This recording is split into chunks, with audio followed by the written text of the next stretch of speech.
HTML, or Hypertext Markup Language, forms the structural foundation of any web page, but there are many other languages that fall into the realm of web development.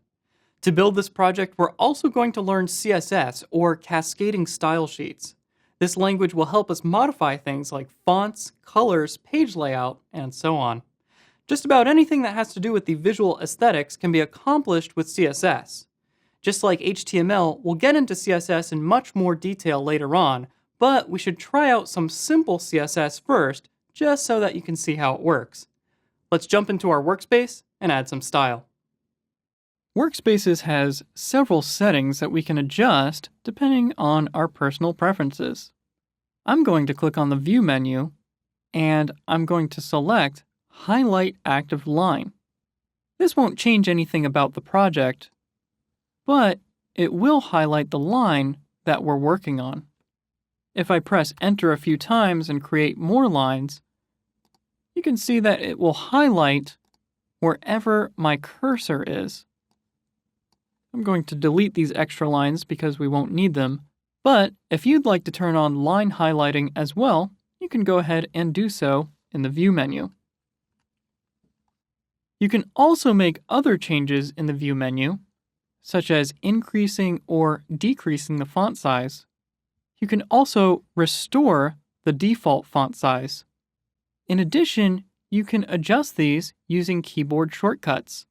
So I can go ahead and hit Command+ on my Mac to increase or decrease the font size. Now, let's get back to our project. So far, we have a first-level headline element on the page. Let's try to change this to a blue color. Just above the headline, I'm going to create a new blank line, and I'm going to type some style tags like this. Once again, you'll notice that Workspaces auto-completes the style element once I've typed the opening tag. Now inside of these tags, we can write CSS, which is another language in addition to HTML. We'll learn more about CSS and HTML, but for now, just go ahead and follow along with me. Even though we're doing this inside of our HTML file, CSS is a different language with a different syntax, so pay close attention. Now, I'm going to hit Enter a few times to make some room to work. Now, between our style tags, I'm going to hit the Tab key to indent my code slightly. That way, I'll know what code is inside of my style tags, and it will be easily readable. This doesn't affect the functionality of the code at all, but once again, it makes it easier to read. These tabs will make it clear that the code that I'm about to type is nested inside of our style tags.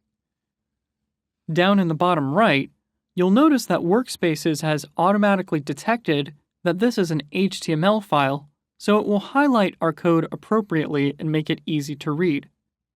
You'll also see the word spaces and to down here. If I click on spaces, it will switch to tab size, but we want to keep this as spaces. The difference is that when I hit tab, having spaces selected will type spaces instead of a full tab. You can see that there are two separate spaces here if I highlight it.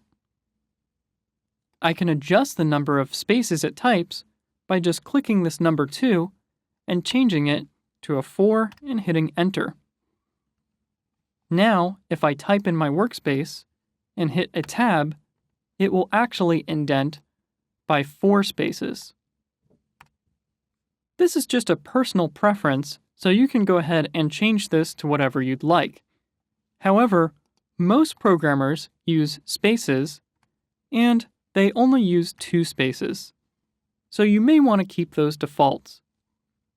Once again, this will not change the functionality of your code, it's just personal preference and makes your code easier to read. I've deleted my tab, so I'm going to hit tab once again, which will actually type 2 spaces in this case, and I'm going to type H1.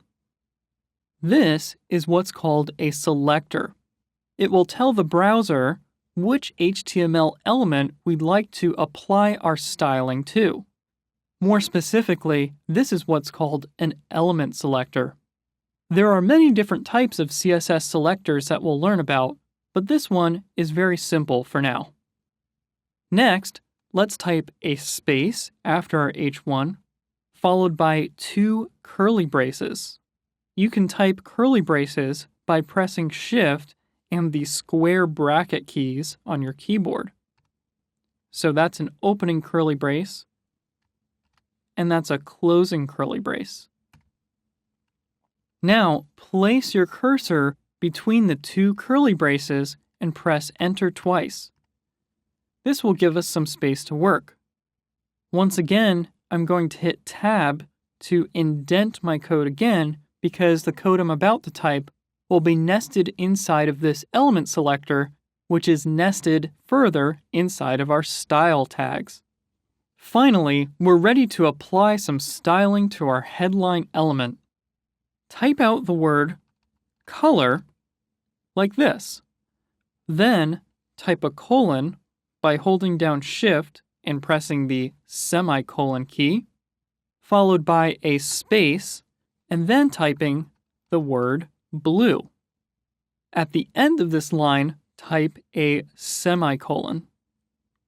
The first part of this line is what's called a property, and the second part of this line is what's called a value.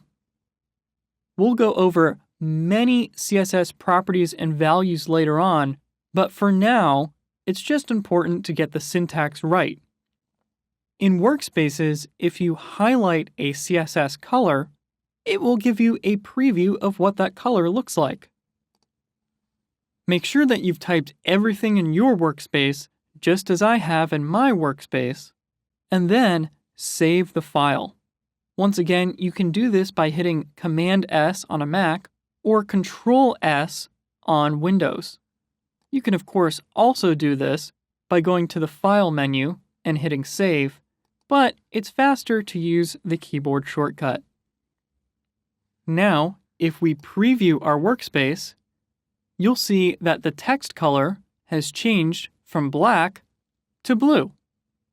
Changing colors is probably the simplest thing that you can do in CSS.